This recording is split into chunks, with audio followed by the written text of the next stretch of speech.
E-commerce பிஸ்னஸ்க்கு GST ரொம்ப ரொம்ப ரொம்ப முக்கியம். கடந்த சில நாட்கள் எனக்கு நிறைய மெசேஜஸ் வருது. ஒரு 100க்கு மேலே மெசேஜ் வந்திருக்கும். அதில் 50க்கு மேலே பார்த்தீங்கன்னா ஜிஎஸ்டி எப்படி எடுக்கிறது ப்ரோ, ஜிஎஸ்டி எடுக்கிறதுக்கு என்னென்ன டாக்குமெண்ட்ஸ் வேணும் அப்படின்னு நிறைய பேர் கேட்டிருந்தீங்க. ஸோ இந்த வீடியோவில் ஜிஎஸ்டி எடுக்கிறதுக்கு என்னென்ன டாக்குமெண்ட்ஸ் வேணும் அப்படின்னு சொல்ல போகிறேன். மறக்காம சேவ் பண்ணி வச்சுக்கோங்க. ஃபஸ்ட்டு ஆதார் கார்டு, ரெண்டாவது பேன் கார்டு. பேன் கார்டு வந்து ஆதார் கார்டோட கண்டிப்பாக லிங்க் ஆகிருக்கணும். அடுத்ததாக உங்களோட ஃபோட்டோ ஐடிக்காக ஆதார் கார்டு, டிரைவிங் லைசன்ஸ் இல்லை ஓட்டர் ஐடி எதுனாலும் கொடுத்துக்கலாம். அடுத்து நீங்கள் பிஸ்னஸ் பண்ண போகிற இடத்துக்கான அட்ரஸ் ப்ரூஃப், இதுக்கு நீங்கள் ஆதார் கார்டு கொடுக்கலாம், இல்லை டிரைவிங் லைசன்ஸ், ரேஷன் கார்டு இல்லை ஓட்டர் ஐடி எதுனாலும் கொடுத்துக்கலாம். நல்லா நோட் பண்ணிக்கோங்க. நீங்கள் எந்த அட்ரஸில் பிஸ்னஸ் பண்ண போகிறீங்களோ அந்த அட்ரஸ் தான் உங்களோட ப்ரூஃபில் இருக்கணும். அதை நோட் பண்ணிக்கோங்க. அடுத்ததாக ப்ராப்பர்ட்டி டேக்ஸ். உங்களோட ஓன் ஹவுஸாக இருந்தால் நீங்கள் ரீசெண்டாக பே பண்ண ப்ராப்பர்ட்டி டேக்ஸ் பில் கொடுக்கணும். இல்லை ரெண்டல் ஹவுஸாக இருந்தால் ரெண்டல் அக்ரிமெண்ட் நீங்கள் ரெடி பண்ணி கொடுக்கணும். அது மட்டும் இல்லாமல் நீங்கள் ரெண்டலுக்கு இருந்தீங்க அப்படின்னா ஹவுஸ் ஓனர்கிட்ட என்ஓசி வாங்கணும். நோ அப்ஜெக்ஷன் சர்டிஃபிகேஷன் வாங்கணும். இந்த இடத்துல வந்து பிஸ்னஸ் ரன் பண்ணுறதுக்கு எனக்கு எந்த அப்ஜெக்ஷனும் இல்லைன்னா அவங்கள்ட்ட வந்து என்ஓசி நீங்கள் வாங்க வேண்டியிருக்கும். அப்படி கொடுத்தா தான் நம்ம ஜிஎஸ்டியில் நமக்கு அப்ரூவ் பண்ணுவாங்க.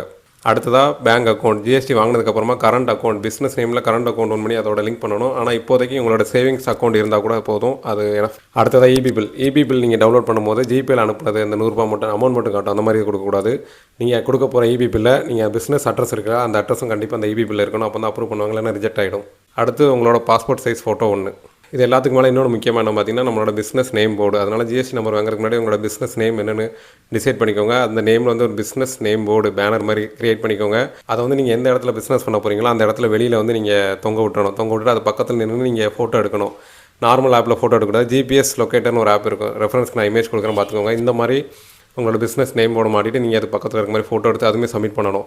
ஸோ இந்த எல்லா டாக்குமெண்ட்டும் நம்ம சப்மிட் பண்ண தான் ஜிஎஸ்டி வந்து நமக்கு அப்ரூவ் ஆகும். இதுலேயுமே நிறைய கொரிஸ் வரும். ஃபோட்டோன்னே எல்லாத்துக்கும் உடனே அப்ரூவ் ஆகாது. அது மாதிரி ரொம்ப டைம் கன்சியூம் பண்ணும். அதனால் உடனே நம்ம அப்ளை பண்ணி 1 மாதம் கூட நமக்கு வராமல் இருக்கும். பொறுமையாக தான் இருக்கணும். நிறையா கொரிஸ் நம்ம கேட்டுகிட்டே இருப்பாங்க. நீங்கள் கொடுத்த அட்ரஸ் வந்து சரியாக எனக்கு ஓகே வரல, நீங்கள் ஓன் ஹவுஸ்ன்றீங்க, ஆனால் இதுதான் இருக்குது, இபி பில்லில் வந்து இப்படி இருக்குது அப்படி இருக்குது, நிறையா கொரிஸ் வந்து வந்துகிட்டே இருக்கும். அந்த ஜிஎஸ்டி ஆஃபீஸருக்கு நம்ம கொடுத்த எல்லா டாக்குமெண்ட்டும் கன்வின்சிங்காக இருக்கணும். ஃபுல்ஃபில்டாக இருந்தால் தான் நமக்கு ஜிஎஸ்டி நம்பரே கொடுப்பாங்க, ப்ரொவைட் பண்ணுவாங்க. அதனால்